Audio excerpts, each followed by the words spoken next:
Hi, my name is Tanya Gastineau, and this is my appropriate use of internet. Prezi, take two. Tonight, I would like to start with internet safety. The World Wide Web, is it safe? The World Wide Web is an information highway that has no real off switch. At any given time, millions of people are connected through the internet.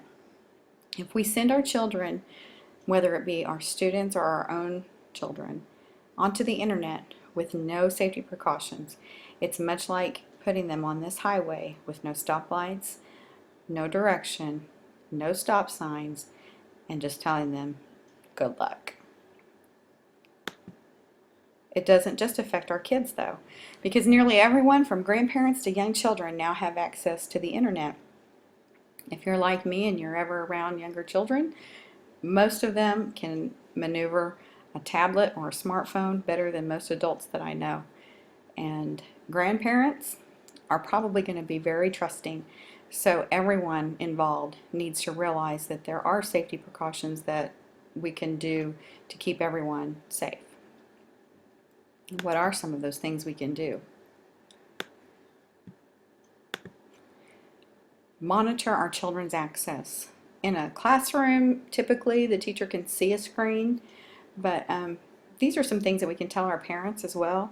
When a kid is at home, make sure that the internet that they're using is out in the open. Keep it in the living room or the kitchen, wherever the family is, and not, go in their bedroom and shutting their door type thing. This is just, so that they know that we're watching, and if something happens, we're right there to step in and do what we need to do to keep them safe. Another thing we can do, and again, applies to adults as well as children, turn off the GPS locator when taking pictures with your cell phone. Apparently, it's encrypted, and computer hackers can get in there and get that information and know where to find you or your child. Also, limit personal information on social media sites, such as your school name, the city you live in, restaurants.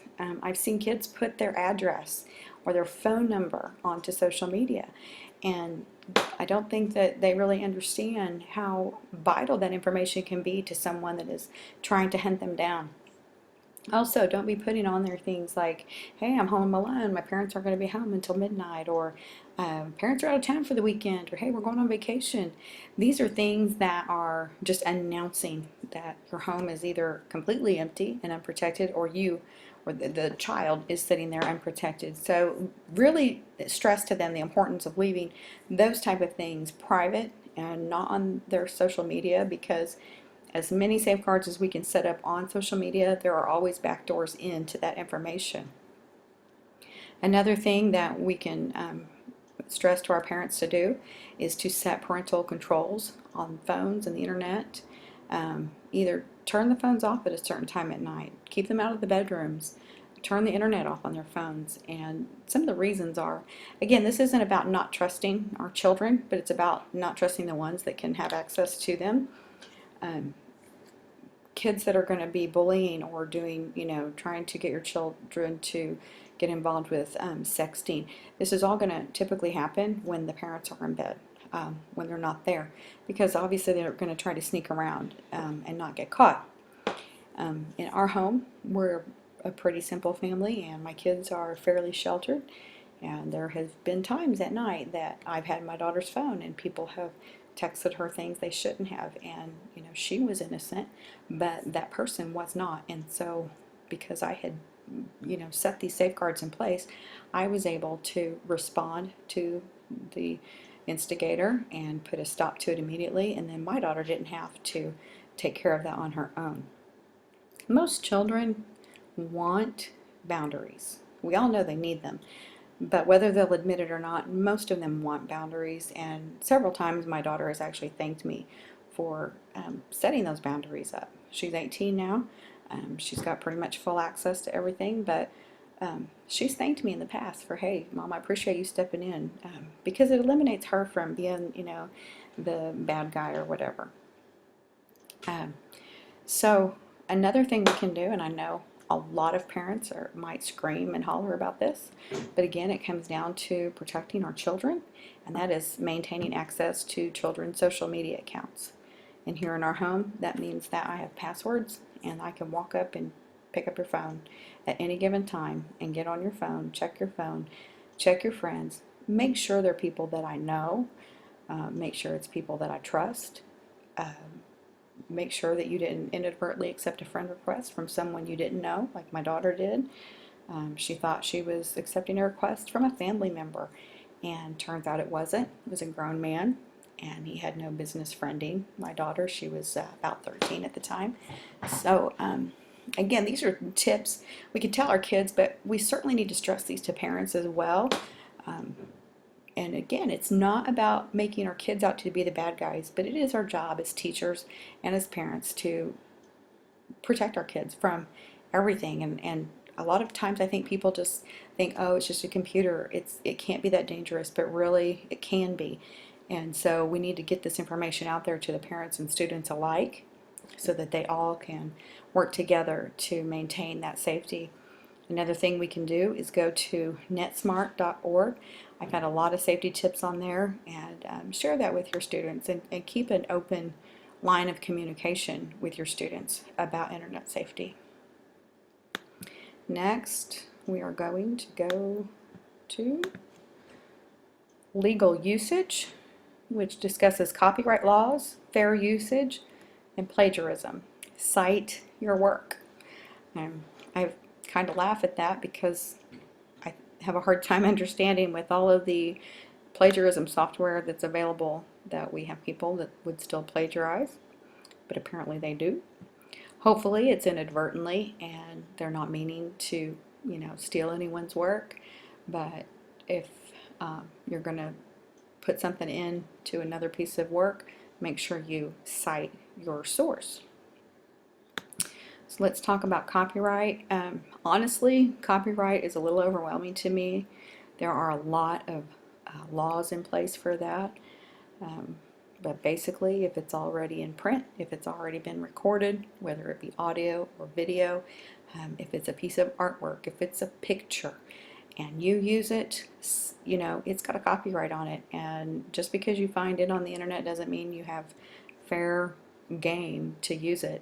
You really need to make sure that you cite this work and you're not just stealing it and leading people to believe that it's your own.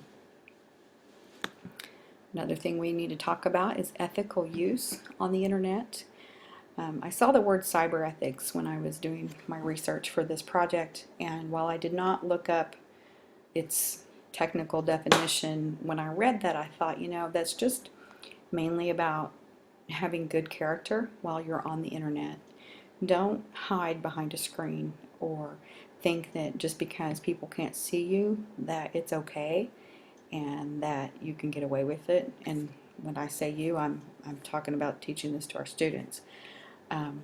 We need to emphasize to them that they need to treat everyone on the internet just as if they would face to face. So that is something that we can teach them. Again, plagiarism, if it's not yours, don't steal it. And remind them that this is not a tool for identity theft. And I don't think most children are going to be trying to steal identities for, fraud purposes.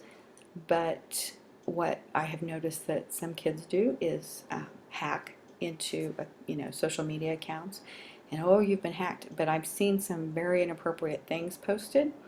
And so remind them that, a kid can get in a lot of trouble for doing that. So, it might seem funny at the moment, but it really isn't. And also, one of the big things on the internet now is cyberbullying. And, I don't think we can stress enough to our kids that this is something that we do not need to do. What is cyberbullying? So glad you asked. Cyberbullying, gossiping about people, rumors, spreading vicious rumors, whatever, just rumors, threatening someone else, sexting, and, the ultimate is just flat out bullying. There's lots of different ways that can come across. We need to make sure our kids are aware that this is happening, make sure that they're aware that it's not okay, and keep a line open of communication that if they are experiencing this, that they can come to us as teachers, and we will do everything we can to put an end to it so that these kids are not harmed, for in the long run. As teachers, we often are the ones that are first to notice the signs of cyberbullying. And the top 5 I found online were sudden change in emotional response. If you have a child that is normally bubbly and suddenly they're sitting in the corner and they're not talking to people, then there's probably a problem. Drastic changes in sleeping or eating habits. Maybe they're sleeping in your class suddenly, or you see them picking at their lunch. A major loss of focus if they're suddenly getting D's in class.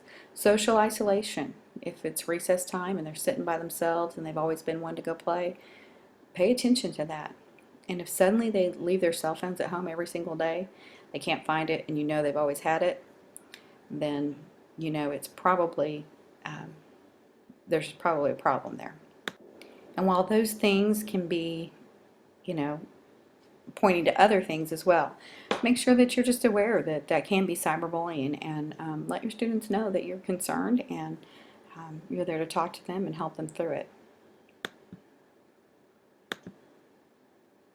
Fair usage. When in doubt, check it out. I learned a lot when I was reading through this. I did not realize we could not go to Redbox and show a movie to our class. So if you're not sure, check out the fair usage laws. Again, copyright.gov has a wonderful fountain of information that is available. And talk to your librarian. A lot of times they're the ones that are up to date with these laws because they have a lot of materials going in and out of their library. So if you're not sure, simply ask, because it can never hurt to ask. And if you can't find the answer with a person, then go online and look it up. Better to be safe than sorry. And then I have my references page. And these are my references that I used. Thank you. Have a great evening.